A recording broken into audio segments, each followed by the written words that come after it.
U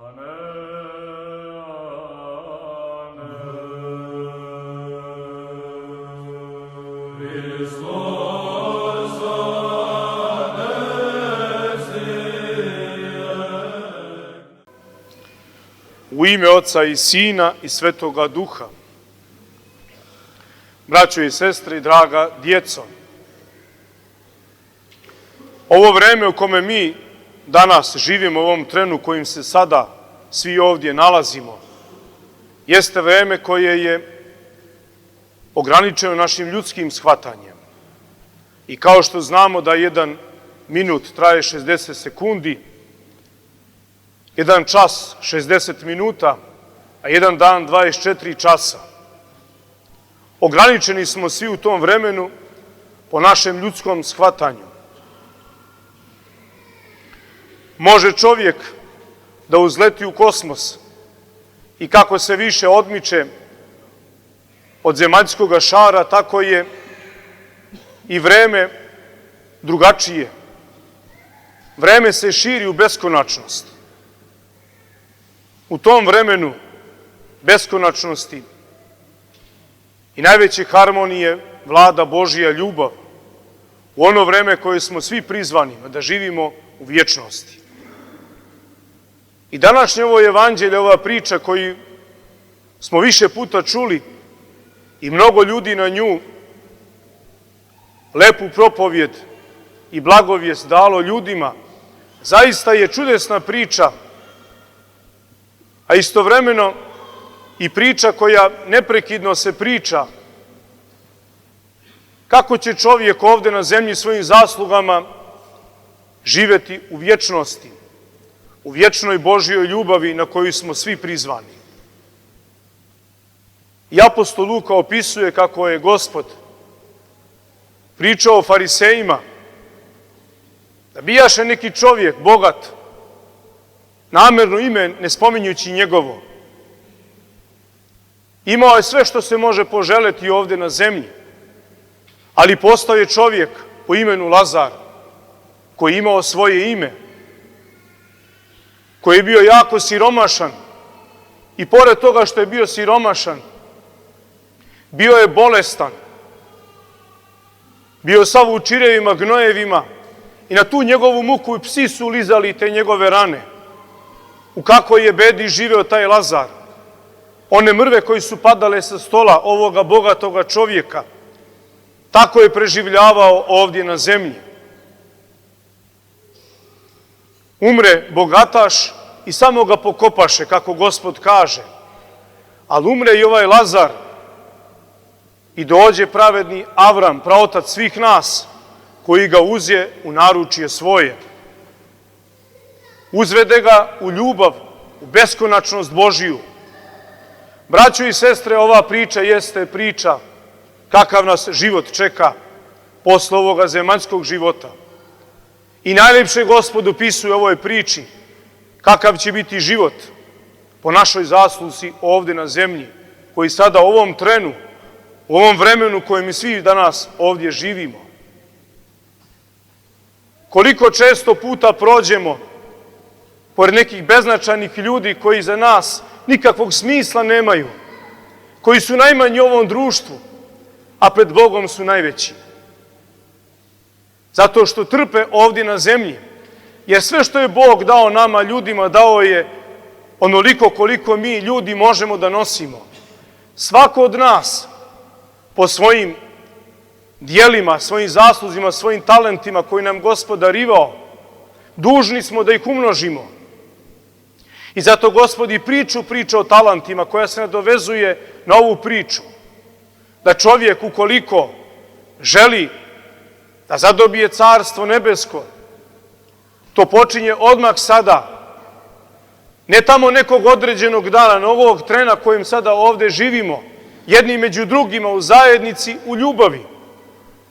Jer ako Hrista volimo i ljubav njegovu tražimo od njega, te ljubavi će nam Gospod i darivati. Ako izgubimo ljubav Božiju, izgubit će se naše ime kao što je se izgubilo od ovog bogatog čovjeka, koga Gospod namerno i ne naziva kako se zvao. I tako će i biti kada dođemo pred sudilište Božije. Oni koji su u mukama, kao što je bio ovaj bogataš, ne samo što je bila veliki plamen oko njega, još veća muka je za njega bila što on je izgubio svoje ime, što se nije mogao obraćati bližnjima svojim. Ono što ćemo ovdje imati, imat ćemo i gore na nebesima, to da ćemo imati osjećanja, imat ćemo sjećanja ova zemaljska koje smo imali, imat ćemo i ljubav. Sve ćemo ovo imati što imamo ovdje na zemlji, ako zaslužimo svojim životom. Bez obzira kakav je naš ljudski položaj, kako se nalazimo u društvu, da li od najvećeg do najmanjeg, svaki je podjednako pred Gospodom prizvan i svaki će podjednako odgovarati za svoja djela. Više smo dobili, više ćemo biti odgovorni, više će nas Bog i pitati. Manje ako smo dobili, manje će nas i pitati.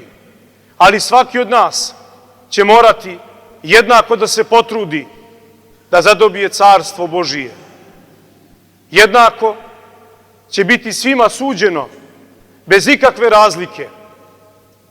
Ali u toj jednakosti, a u našem različitosti, jeste i savršenstvo ljubavi Božije. I savršenstvo ove priče koju Gospod danas izgovorio.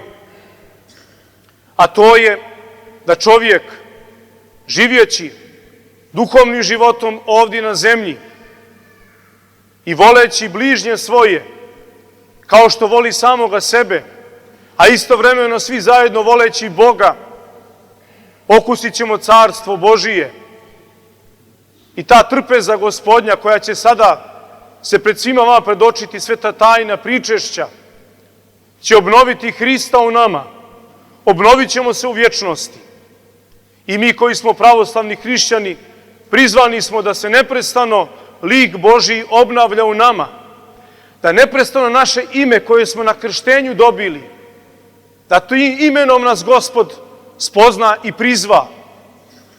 Molite se Bogu, braćo i sestre, svi zajedno, prvi ja i svi zajedno ovdje na zemlji, da Gospod ne zaboravi naše ime zbog naših loših dijela, nego da mrvicu naših dijela dobrih koji činimo, Bog spozna naše ime i da nas našim imenom pozove kada nam bude bilo najvažnije, kao što je prizvao ovog ubogog Lazara praotac naš Avram, koji je primjer pre svega poslušnosti prema Bogu, primjer ljubavi Božije, koji isto je bio bogat čovjek, najbogatiji u jevrejskom rodu. Primao je sve ljude i zato je se Sveta Trojica javila praocu Avramu, koji je istovremeno veza između Starog i Novog Zavjeta. I zato se uvijek molimo kada ljudi napuste ovaj zemaljski svijet na smrtnom odru, kada su u pokoji čovjek, molimo se u molitvi da primi dušu u njedra praoca našega Avrama. Avrama, oca svih nas. On je bio bogat čovjek, Bog mu je sve darivao, ali je imao ljubav, imao je volju, osjećanje i zato je Gospod i Bog ga naziva njegovim pravim imenom. Danas, braćo i sestre, slavimo pored ovih velikih svetitelja i našeg velikog svetog oca, svetog velikomučenika Stefana Dečanskoga, kralja srpskoga. Zaista čudesan Božiji čovjek, čudesne svoje ljudske prirode i slobode koje je imao u Hristu. Pa i on se može dodvezati ovu priču ubogom Lazaru, zaista kakve sve nevolje, nedaće i nepravde pre svega trpeo sveti kralj Stefan Dečanski. Ali do krajnjega svoga smirenja. I tako ga je Gospod ponovo još na zemlji uzdigao do nebesa. Kao što znate da je bio sin svetoga kralja Milutina i da je zbog raznih spletki, zbog raznog našega nerazumijevanja, naše srpske nesloge među braćom koja je uvijek prisutna, tako i tada su spletkarili oko kralja Milutina, i svetog Stefana Dečanskog su nepravedno poslali u ropstvo u Carigrad. I kao što znate, po predanju govore da je bio oslepljen, ali čudom Božijim nekoliko puta mu se javljao sveti otac naš Nikolaj, sveti Nikola, gde mu je preko Gospoda iscelio oči. I kao što znate čudesno kako je pisao svetogorskim monasima, hilandarcima, svetom arhijepiskopu Nikodimu, kada je bio iguman hilandarski, da umoli njegovog oca sa svojim sinom, posle velikim carom Dušanom, se vrati u zemlju Srbiju. I sveti Stefan se kralj vratio, pre toga zaista se pripremao za kraljevsku službu. Proveo je 8 godina u manastiru Studitu u Carigradu, sa monasima neprestano se moleći Bogu. Tako se uzvisio da je sami iguman i monasi su od njega uzimali duhovne savjete. Trpeo neprekidno, a onda došao na srpski presto, izmirio se svojim ocom kraljem Milutinom i sagradio za života onu čudesnu svetinju, manastir Visoke Dečane, koji danas ljudi hrle ka njegovim svetim moštima, a onda je i stradao mučenički. Zaista Gospod ga je tako silno ovjenčao, jedan od najvećih izdanaka svetorodne Roze Nemanjića. I zato danas ljudi toliko hrle ka njegovim moštima, jer se dešavaju velika čuda. Iako dolaze Srbi da se pokloni, i Albanci se poklonjaju neprekidno svetome kralju i njegovoj velikoj zadužbini koju ostavi za sebe.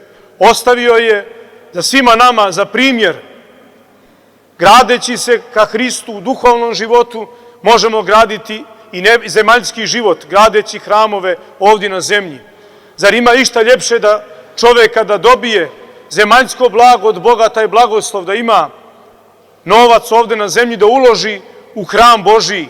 Onoliko koliko god da imamo od svoga što nam je Gospod darivao, uvijek treba darivati za hramove, za sirotinju, za one koji nemaju. A sveti kralj Stefan Dečanski je bio veliki primjer. Iako su ga neprekidno, još dok je bio kod cara Vizantijskog, darivali velikim blagima, uvijek je darivao i monahe, bespomoćne, mučenike, sirotinju. I tako ostavio svoju veliku zadužbinu, oni koji nisu nikad išli da pođu, da se poklone svetome kralju. Zadnjih nekoliko godina, zadnjih mjeseci, svake nedelje na svetoj liturgiji, po nekoliko autobusa, nekoliko stotina vjernik, dolaze svetome kralju. I samo tako ćemo sačuvati i svoje biće i Kosovo i Metohiju, tako što ćemo prije svega sačuvati Hrista u srcu svome, slediti putem našega velikog svetog kralja Stefana Dečanskog i onim primjerom kojim je on hodio pre skoro 800 godina, ostavio primjer nama, da sledujući Hristom, da će nas Hristos uvijek sačuvati, bez obzira na naša ova ljudska ovde sagrešenja, na naše slabosti, na naša iskušenja. Iskušenja su neprestano oko nas, ali treba da trpimo, jer trpljenje pobjeđuje sve, jer trpljenjem je i sveti Stefan kralj pobjedio sve svoje neprijatelje i sve one koji su ga mrzeli. I njihovu mržnju pretvorio je u ljubav i mržnju svoga oca. Kralja Milutina je sačuvao tako što je pretvorio u ljubav. I sami sveti kralj Milutin je postao sveti i toliko zadužbina ostavi za sebe. Zaista čudesne ličnosti, neverovatne kad danas čovjek čita njihovo žitije. Nisu oni dugo godina živjeli, ali to što su preživjeli toliko duboko utkano u naše ljudsko pamćenje, takve životi, takva žitija, da čovjek se samo može diviti i čuditi da li je moguće u to vrijeme tako čovjek da učini. A zamislite tek danas koliko nam je Bog darivao, koliko se možemo uzdignuti našoj vjeri i ljubavi. Neka je srećan i blagosloven praznik u sve dane našeg života, sada i uvijek i u vjekov vjekov. Amin. A onima koji slave slavu, neka je srećna krsna slava. Amin Bože.